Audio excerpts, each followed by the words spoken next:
I love using undead in my campaigns, and to be honest I think that all of you who ever had the experience of running a D&D campaign used them at some point of their GMing career. This is not something unusual, as the undead are a common trope in fictional stories and folklore. The creatures returning from the dead caused fear amongst various cultures for centuries. Upon an encounter, those creatures were often making their victims permanently injured. Features such as an ability to permanently injure their victims were present in the undead in the past editions of D&D.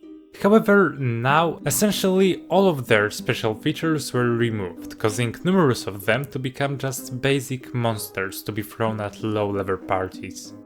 Therefore, if you wish to create more interesting undead monsters, then welcome to Dungeon Hussars, where today I'll cover how to make better undead in D&D.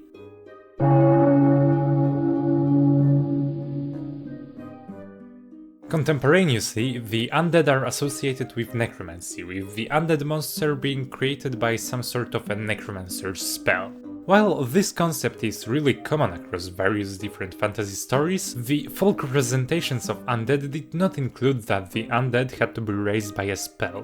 Instead, most of the undead were considered to roam the world of the living because either of a greater force bringing them into such a state, or via the soul not being able to fully pass into the afterlife, thus possessing its dead body. And sometimes the undead were a result of a mixture of both those ways.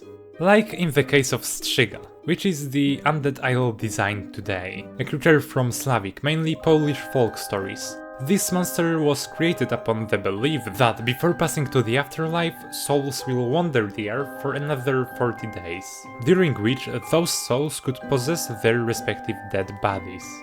The highest risk of returning to the mortal realm was attributed to individuals whose souls were unclean, ones who bore features not commonly found amongst a particular community, or those who had two sets of teeth. The last ones were believed to have two souls, which would later split after the person's death, with one passing to the afterlife, while the second one returning to the body, thus creating a Strzyga. In the Witcher world, one can also become a Strzyga as a result of a vile curse inflicted upon them. These Strzygas were believed to return to the world of the living in the form of a monster. The Strzygas were active during the night, when they assumed the form of an owl preying upon nighttime travelers, or people who dared to venture outside after dusk. The attack of this undead kind of resembled that of a vampire. The Strzyga would ambush an individual during night hours, suck their blood and later devour their flesh.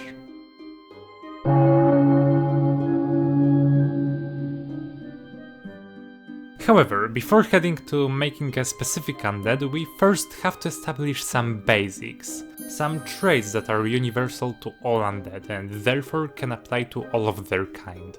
Like the vulnerability to divine rights. In the Western stories involving the undead, the most common way to deal with them was to call the power of God in some way, as the undead hunt people by the power of demons. Oftentimes, crucifixes were a sufficient way to deal with an undead. Another path to get rid of such a monster was to make an active use of faith, like preparing an exorcism, praying or performing a specific ritual in the presence of a priest. Like, back to the case of Strzyga, embedding a piece of paper into their mouth with the word Jesus written on it. Ergo, all undeads should have a vulnerability to radiant damage. I remembered that when I read the rules regarding the undead, it came to me as a great surprise that there's a number of undead creatures that do not have any weakness to radiant damage. Now, I do recognize that some abilities like the Paladin's Smite or Holy Water are especially effective against the undead, yet I still consider that their weakness should apply generally to any holy damage. Another weakness we can take from the general undead is their fear towards holy symbols. In this case, my solution is to make it so an undead won't willingly move towards a holy symbol, always staying within at least 5 feet of it, unless it is a matter of life, or rather unlife and death, while also establishing that if an undead is hit with a holy symbol, it should take extra damage or become a little bit weaker for a short time. The next trait that all undead share is their body is already dead, so attacks with regular weapons should logically be less effective in fights against them. Which is combined with the second feature enhancing their defenses, which is an immunity to necrotic damage, as this damage type is described as withering the body and even the soul. Now, to undead, this withering energy is something that actually makes them able to roam the material world, hence the immunity. Obviously, there are already undead which have the immunity to this damage type, and in such cases I advise you to make it so that those monsters not only do not take the damage, but actually heal from it.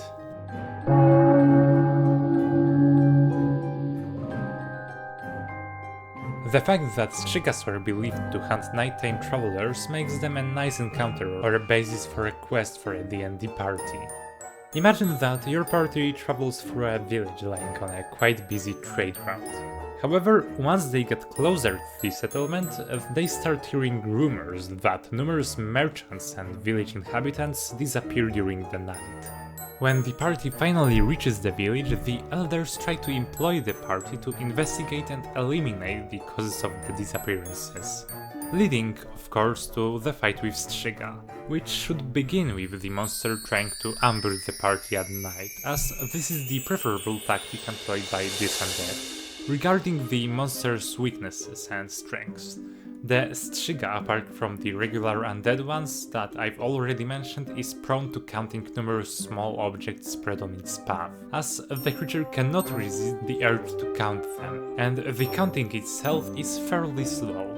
Hence, as in the stat block, whenever a character throws a number of small objects in front of it, the monster has to make a wisdom saving throw or be unable to do anything apart from counting those objects for the duration of their next turn. This was one of the most common ways to deal with a Strzyga.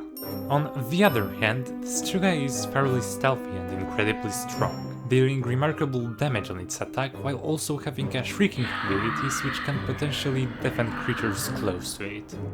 To be fair, this ability is more associated with Upurs, albeit there seems to be an overlap between what can be considered a Strzyga and an Upur, and such an ability will add more dynamism and uniqueness to the monster. Finally, I would like to add a potential for this undead to become uncursed, like in The Witcher, with the uncursing ritual resembling the one in the books, that one must spend the time with the creature until the sunrise, but coupled with casting uncursing spells, the likes of which should be determined by the GM, as well as laying traces of small objects making the monster count them. And that's basically it for today's video. Thank you so much for watching it until the end. In the link in the description you can find the documents presenting the stat block of the Strzyga. I also invite you to share your feedback about this creature on our Discord server. The link is also in the description. If you've enjoyed this video, then I would be also very grateful if you left a like, commented and subscribed to the channel. For now, goodbye and see you next week.